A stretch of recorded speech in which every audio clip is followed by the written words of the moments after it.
दुसऱ्याचा बांध करून आपली जमीन कशी वाढवायची आणि भारत पाकिस्तानवानी कायमच ही भानगडी आपल्या भावाभावांमध्ये किंवा भावबंदकीमध्ये या चालू राहतात। नमस्कार मित्रांनो, पुन्हा एकदा आपण कायदेतज्ञ श्री जयंत कापकर साहेबांशी आपण आज चर्चा करणार आहोत। जो प्रत्येक खेडेगावामध्ये गावागावामध्ये शिवारामध्ये हा प्रश्न सातत्याने भेडसावत असतो। या विषयावर आपण मोजणी करून अतिक्रमण क्षेत्र कसे काढता येईल व ते वाद कसे संपुष्टात आणता येईल याच्याबद्दल आज आपण चर्चा करणार आहोत। तर आपल्या आवाज शेतकऱ्यांच्या यूट्यूब चॅनलमध्ये आपलं सहर्ष स्वागत आहे साहेब। आपण काय मार्गदर्शन करणार आहे? खरं तर दुखळे साहेबांनी आज त्यांच्या चॅनलमध्ये जो विषय निवडला, खरं तर शेतकऱ्यांना हा कायम भेडसावणारा प्रश्न आहे मोजणी आणि अतिक्रमण।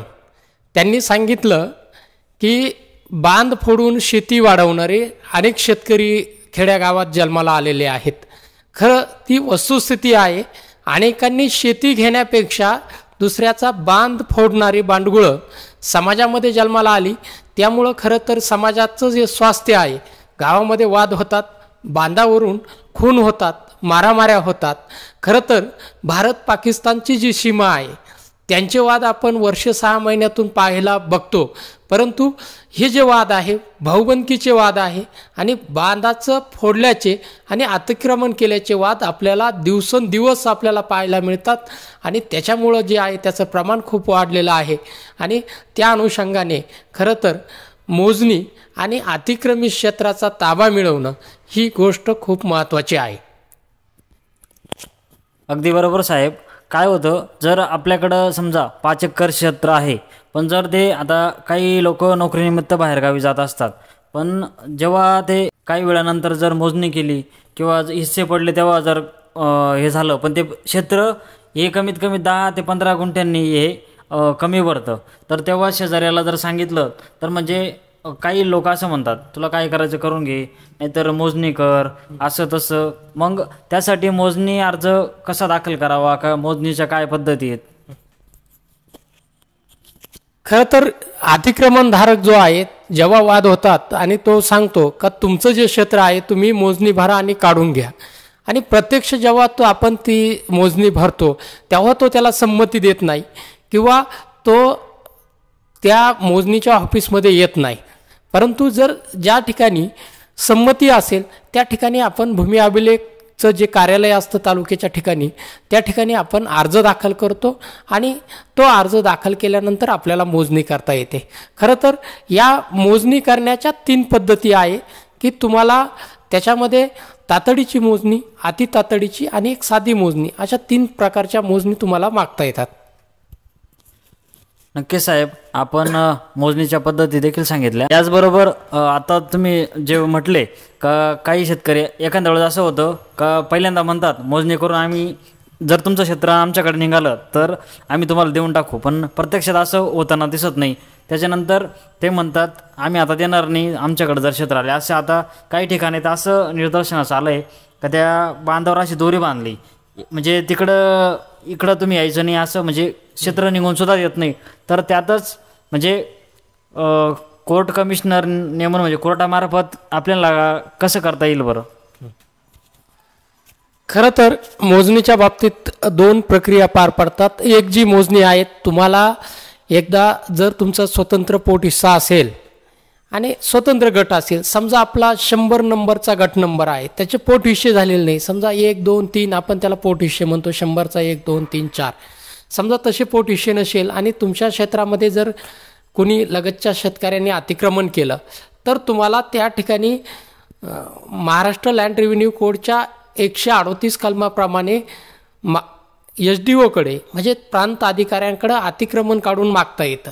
ही एक संक्षिप्त प्रक्रिया आहे, ती पटकन होते आणि जलद न्याय मिळतो। आणि दुसरा भाग आहे किंवा तुमचं त्या ठिकाणी पोट हिस्से झालेले आहेत आणि पोट हिस्स्याचे सहहिस्सेदार म्हणजे एका उतार्यात 20-25 लोक आहेत, त्यांचे 20 सब उतारे झाले। मी सांगितलं 100 गट नंबर आहे, 100चा 1 2 3 4 असे 5-6 गट झाले।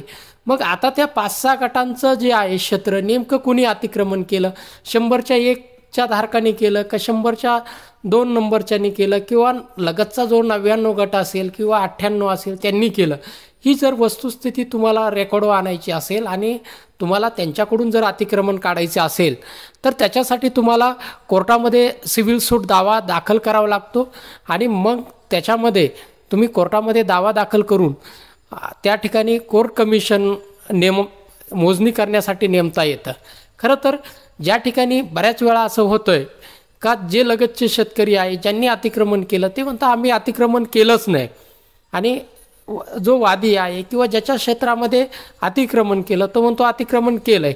मग ही जी गोष्ट आहे ही गोष्ट रेकॉर्डवर येण्यासाठी कोर्ट एक भूमी अभिलेखच्या व्यक्तीला त्यांच्या अधिकाऱ्याला त्या ठिकाणी कोर्ट कमिशन म्हणून नेमतं आणि कोर्ट त्याबाबतचा अहवाल कोर्टामध्ये मागतं आणि जे अतिक्रमण जर त्याच्यामध्ये निघालं ते साबित झालं तर कोर्ट त्याचा ताबा जो आहे ते देण्याचा सामनेवाल्यांना आदेश करतं. बरोबर असा एक प्रश्न होता, जर आता एखादं क्षेत्र आता त्याच्याकडे 5-6 वर्ष जर आपलं होतं आणि ते अतिक्रमण आपलं सिद्ध झालं आणि त्याचा ताबा आपल्याला मिळाला तर ते 5-6 वर्ष त्याच्याकडे असलेलं ते क्षेत्र तर त्याचं आपल्याला भरपाई की मिळू शकते का? खरं तर अनेक वेळा यांनी सांगितलं की माणूस जो व्यक्ती आहे तो बाहेरगावी असल्यामुळं तो प्रत्यक्ष क्षेत्र करत नसल्यामुळं त्या ठिकाणी अनेक वेळा अतिक्रमण त्या ठिकाणी होतं आणि त्या अतिक्रमित क्षेत्राचा जो ताबा आहे तो ताबा सामनेवाला जो आहे प्रतिवादी आहे त्याच्याकडे असतो आणि मग तो शेती कसतो त्या ठिकाणी उत्पन्न घेतो, परंतु तो ही गोष्ट मान्य करीत नाही का मी अतिक्रमण करून तुमचं क्षेत्र खातोय, त्याचं उत्पन्न तो सातत्याने घेतो. मग कोर्टामध्ये आपण दावा दाखल करतानाच ती मागणी करतो की याच्या क्षेत्रामध्ये जे अतिक्रमित क्षेत्र आहे त्या अतिक्रमित क्षेत्राचा ताबा मिळावा आणि दुसरी गोष्ट दरम्यानचं उत्पन्न आहे त्या अतिक्रमित भागातलं ते उत्पन्नसुद्धा मला मिळावं, तसंच नुकसान भरपाई मिळावी. ती नुकसान भरपाईसुद्धा तुम्हाला दाव्यामध्ये मेसनं प्रॉफिटचा दावा आपण त्याला म्हणतो आणि तो सुद्धा तुम्हाला याच मोजणीच्या दाव्यामध्ये तुम्हाला दाखल करता येतो. बरोबर साहेब. अजून एक असा प्रश्न होता थोडक्यात का मोजणीचा जो आपण दावा करतो तर तो दावा करताना आपण काय काय काळजी घेतली पाहिजेत? खरं तर कोर्टामध्ये मोजणीचा दावा आपण जेव्हा दाखल करतो त्याच्या आधी आपण प्राथमिक स्वरूपात मोजणी भरणं गरजेचं आहे, तिकडे अर्ज करणं गरजेचं आहे आणि तो जर त्याच्यामध्ये सहिष्येदार तुम्हाला संमती देत नसेल तर मग तुम्ही त्याला वकिलामार्फत नोटीस पाठवून जेणेकरून तुम्हाला उद्या कोर्टामध्ये दावा केला तर त्या दाव्यामध्ये तुम्हाला कॉज ऑफ ॲक्शन दाव्यासाठी साबित करावं लागतं किंवा दाव्याला आपण त्याला आम्ही असं म्हणतो दाव्यास कारण, ते दाव्यास कारण कोर्टाला दाखवावं लागतं की मी मोजणीची त्याच्याकडं मोजणी करण्यासाठी संमती मागितली होती परंतु तो संमती देत नाही. मग याच्यासाठी आम्ही त्याला वकिलामार्फत नोटीस दिली आणि त्या नोटीसमध्ये सांगितलं की तू भूमी अभिलेखच्या कार्यालयात तालुक्याच्या ठिकाणी ह्या दिवशी उपस्थित राहा, परंतु तो आला नाही आणि शेवटी आम्ही खाजगी मोजणी केली किंवा आम्ही त्या ठिकाणी आम्हाला असं आढळलं की याच्याकडे जास्त क्षेत्र आहे म्हणून तो संमतीला त्या ठिकाणी उपस्थित राहिला नाही, म्हणून ते जे कारण तुम्हाला दाखवावं लागतं आणि पहिली गोष्ट तो भाग झाला आणि त्या अनुषंगाने तुम्हाला पुरावेसुद्धा तयार करावे लागतात.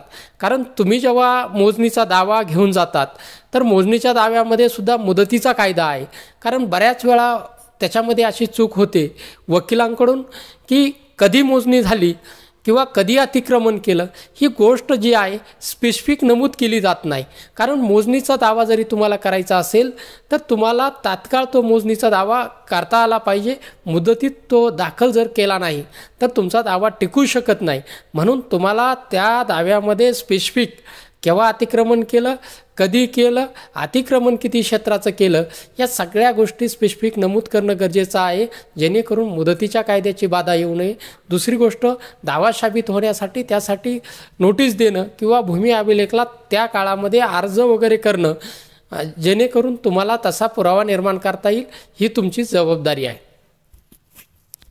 अगदी थोड्या वेळात जास्त माहिती दिली साहेबांनी. ही माहिती आपल्या आवाज शेतकऱ्यांच्या यूट्यूब चॅनलच्या मार्फत नक्कीच आपल्या सर्व शेतकऱ्यांपर्यंत पोहोचेल साहेब. आपल्या चॅनलच्या तर्फे आपलं धन्यवाद.